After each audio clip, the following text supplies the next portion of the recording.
Australia's design community is incredibly talented and diverse, and we've set ourselves the difficult task of finding the best of the best. Welcome to Australia by Design Interiors.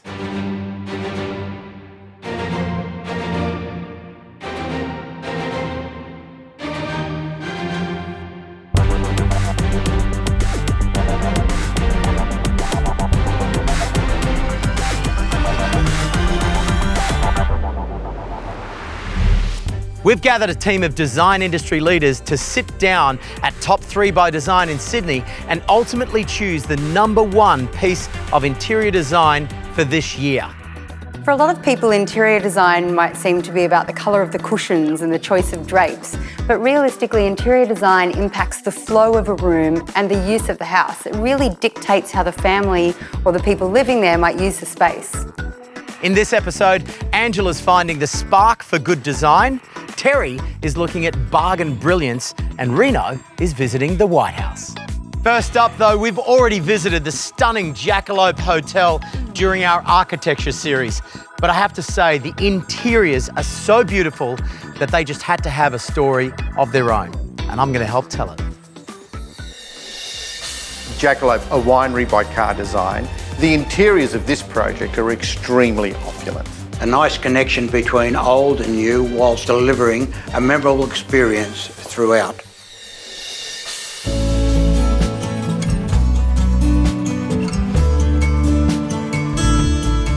This is an amazing room. And you wouldn't think we're sitting inside a building that's almost 120 years old. I mean, you must have spent a long time on it, yeah? Yeah, it was quite some years in the making, many collaborators. Yeah. Why Jackalope? Well, there's got to be a sense of curiosity when you're coming this far out of the city and a sense of destination. And so the mystery that surrounds the idea of a jackalope can mean anything. You know, there's something captivating about that.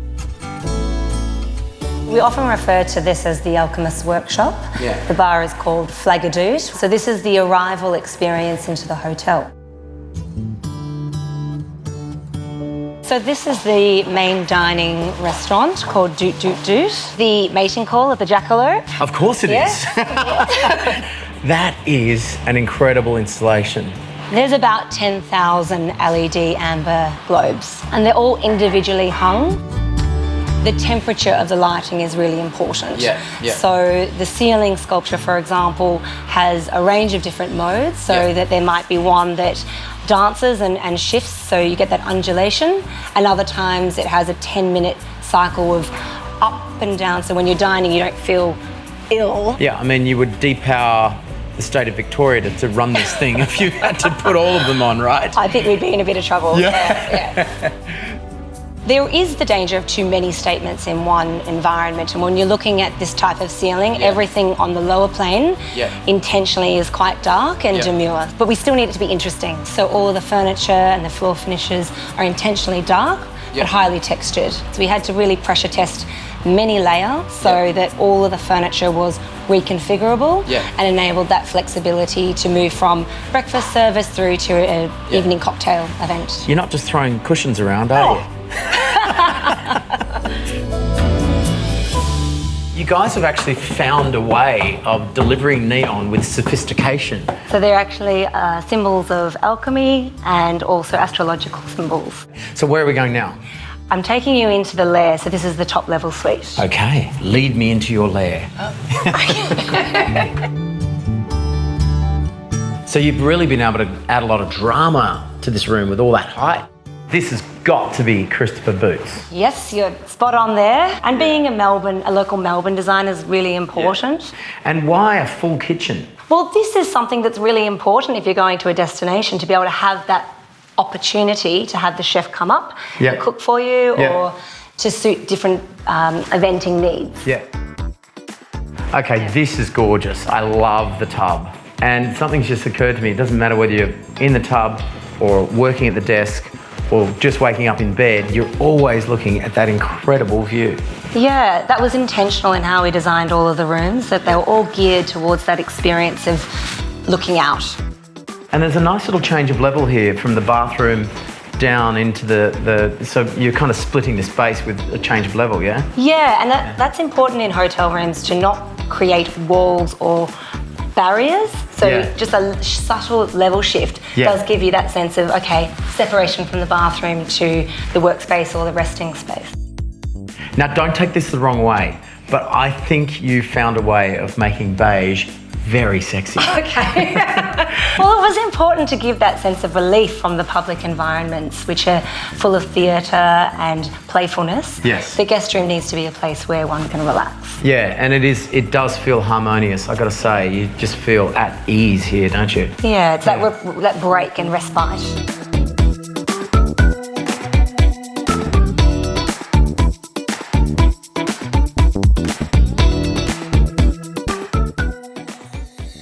Welcome back. It's time to join Reno as he takes a look into the White House. White House?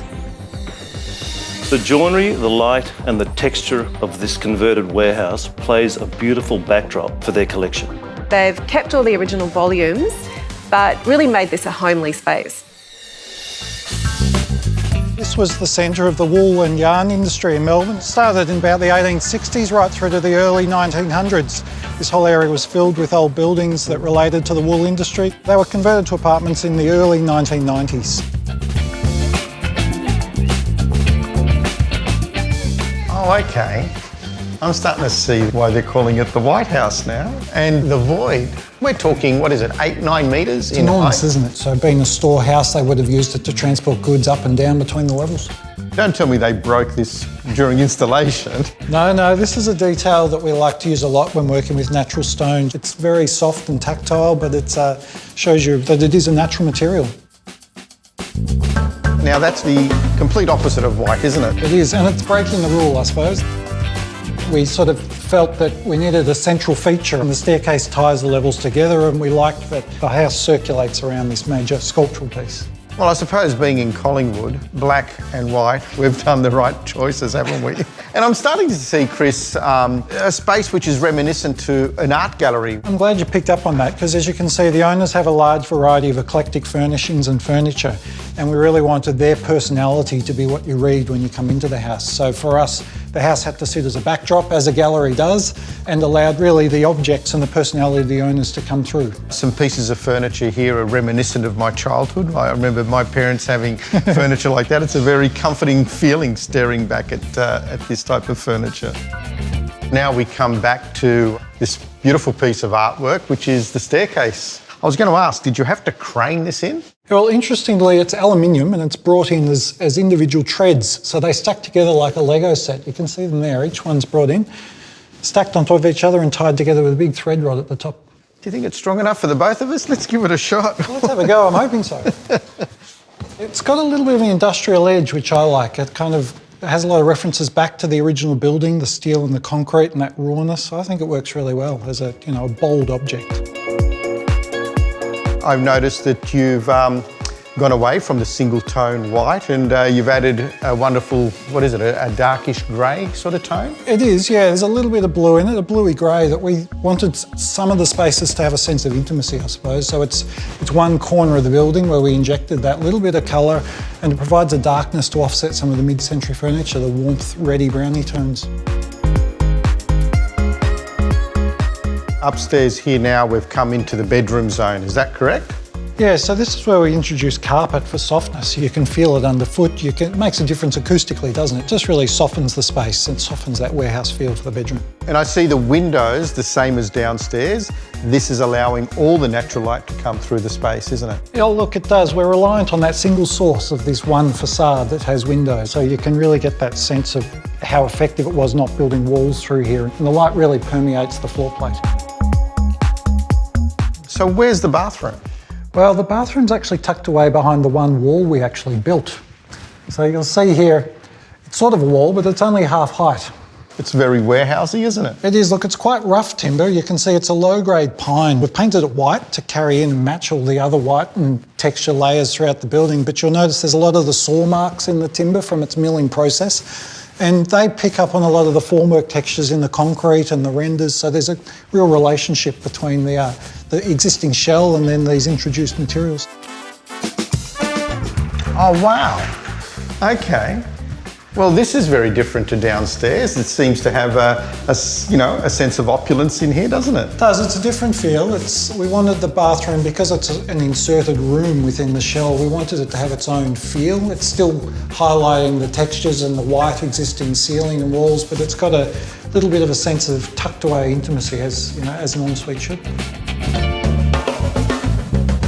The owners of this White House are so happy with the result of what I can say is a genuine warehouse conversion.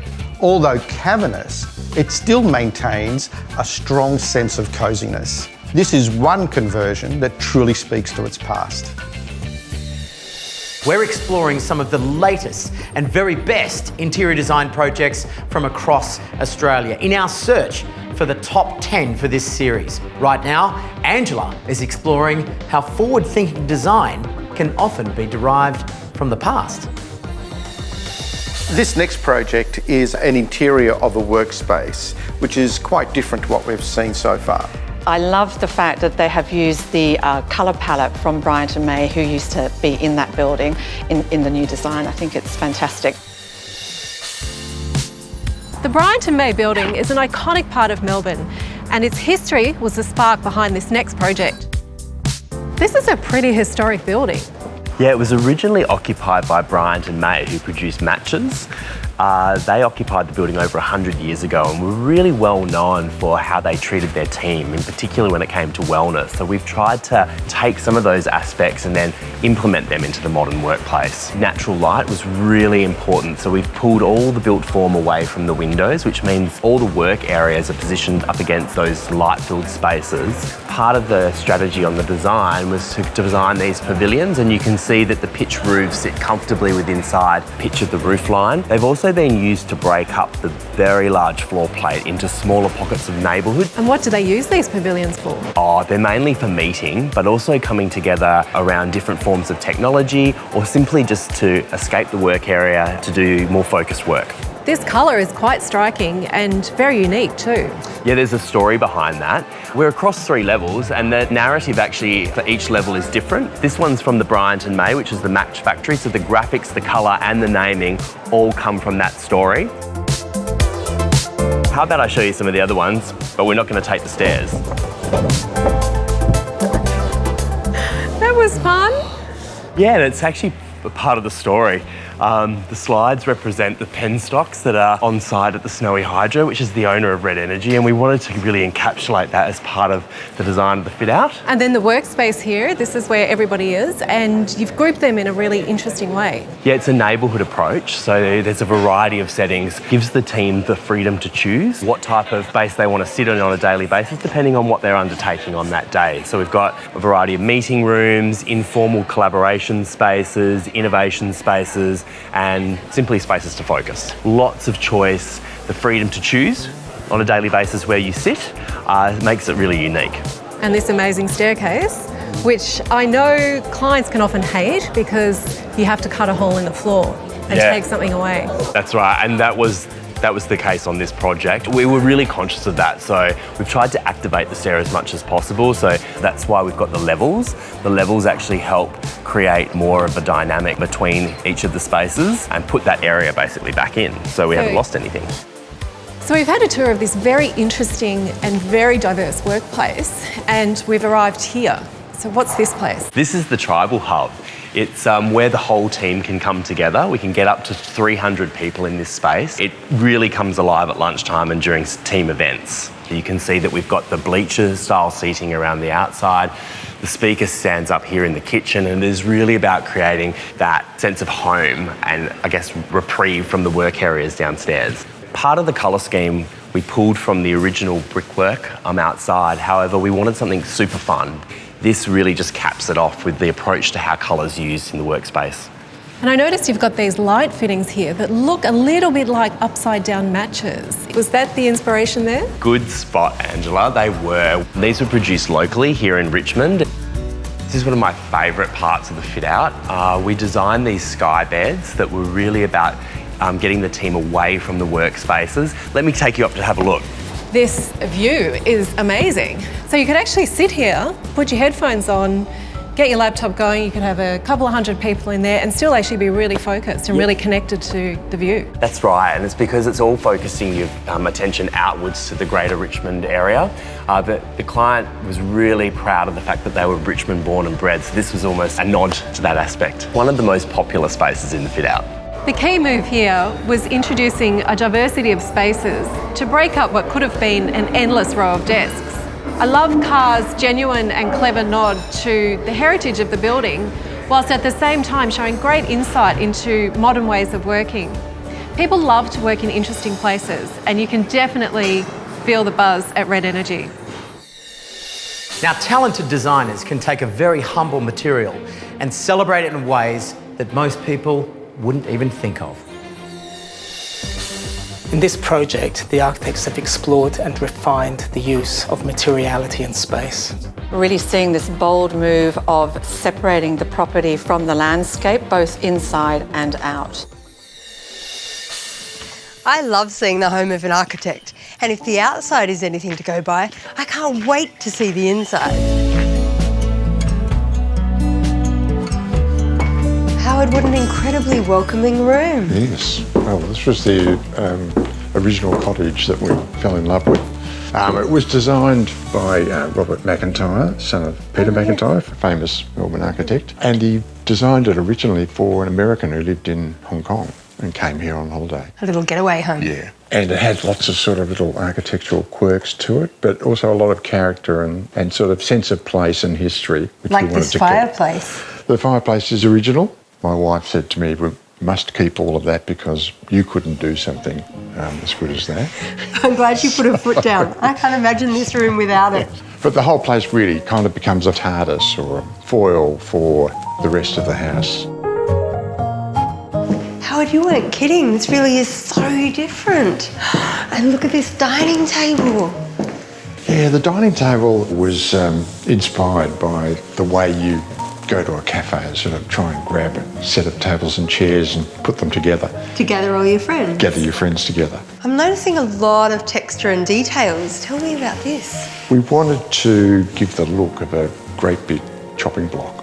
The tiles were actually tricky though because we found that in order to keep them sort of rigid, the joiner had to screw every one of these down from underneath. I bet he loved you. The result is wonderful. And I think the end grain or grain always gives that sense of a sort of history and story. And we can't ignore this amazing statement in the room. Yellow is always hard to ignore. This is a sort of laser cut panel cut into the OSB and it makes a labyrinth. So you can chase your way all the way around it, which the kids love to do, and then you arrive at this sort of central point, this idea of a sort of pilgrimage. What a lovely thought. And it's a door. It's a door. To yet another amazing space. Yeah, well, this is 5 metres high, and we're sort of in behind that big octagon window that you see from outside. And from in here, of course, it's about this sort of panoramic projection out into the landscape. You really feel like you're in a command centre overlooking the fields. I guess that idea of sort of watching out was a bit of an architectural theme because the big octagonal window refers to some early warning radar buildings for monitoring ballistic missiles. So the window here is almost like a viewpoint looking out over your world and the changes. It's almost a constant reminder that in looking at this wonderful landscape, you also need to be concerned. It really looks quite different when it's raw like this or compared to when it's painted. Yeah, we used 5 colours in the end. We used a black, white, the grey here, the yellow of course, and this natural colour. But we should have a look downstairs. We've sort of tried to explore some of these effects more. I feel a little bit like we're in that maze, like in your door upstairs. Yes, well, and it's a bit like being in the hull of a ship. And then you open up to this incredible view. Yes, well, here we're lower down in that big octagonal window. So you really feel that you're getting that intimacy of the view. And I can see what you're doing here, Howard. This octagonal shape appears again. Yes, this is that sort of radar element kind of pointing you out to the landscape. But at the same time, it's just folding the space around you and creating an intimate spot. With each room having a completely different look and feel, there was a real risk of this home feeling disjointed. But Howard's overarching vision and a consistent use of paint, colour and textures has created a delightfully cohesive flow. Let's find out who our judges are putting through to our final Best of the Best episode. It's really great to see a building of that nature in the finals. It's got a really playful feel to it as well, which is great for a working environment. This is no surprise that Jackalope is through to the final. What can I say? It's car design. It needs to be there. Well, we're just past the halfway point with 6 projects chosen now to go through to our top 10. Join us next time as we continue our search to find the very best on Australia by Design Interiors.